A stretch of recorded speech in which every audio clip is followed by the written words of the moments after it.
Online తప్పదాగి వాహనాలు నడిపి పట్టుబడ్డప్పుడు fine కట్టేస్తే సరిపోతుంది అనుకుంటున్నారా? ఇంకా సిగ్గు వీడిచ్చి ఓ వారం 10 రోజులు జైలుకి వెళ్ళి వచ్చినా కూడా సరిపోతుంది అనుకుంటున్నారా? ఇక మీదట ఆ పప్పులు ఉడకవు. సిగ్గులేని వాళ్ళకి అదే రేంజ్లో శాస్తి చేయాలని డిసైడ్ అయ్యారు పోలీసులు. మళ్ళీ వాహనాన్ని ముట్టుకోకుండా యాక్షన్ తీసుకుంటున్నారు.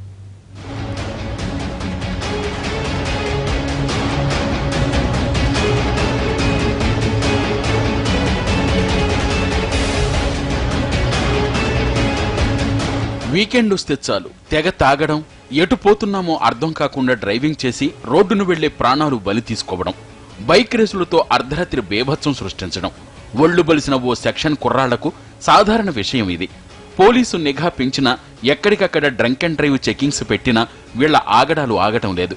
అందుకే ఇంకో అడుగు ముందుకు వేసి సీరియస్ యాక్షన్లోకి దిగారు హైదరాబాద్ పోలీసులు. 2 రోజుల్లో 336 మంది లైసెన్సులు సస్పెండ్ చేయించారు. తెలంగాణ రవాణా శాఖ 3 నెలల పాటు ఈ లైసెన్సులను సస్పెండ్ చేసింది. ఈ 336 మంది మరోసారి పట్టుబడితే లైసెన్సు శాశ్వతంగా రద్దయిపోతుంది. బ్లాక్ లిస్టులో పెట్టి ఇక జీవితంలో ఇవ్వరు.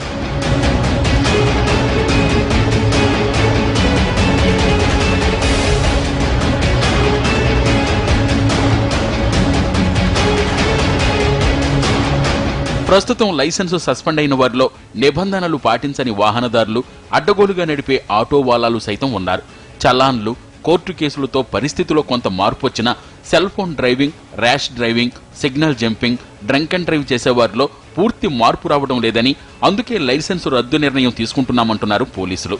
వరుసగా 3 సార్లు పట్టుబడిన వారి జాబితాను సిద్ధం చేసి వాళ్ల డ్రైవింగ్ లైసెన్సు సస్పెన్షన్ కోసం ఆర్టీఏకు సిఫార్సు చేశారు.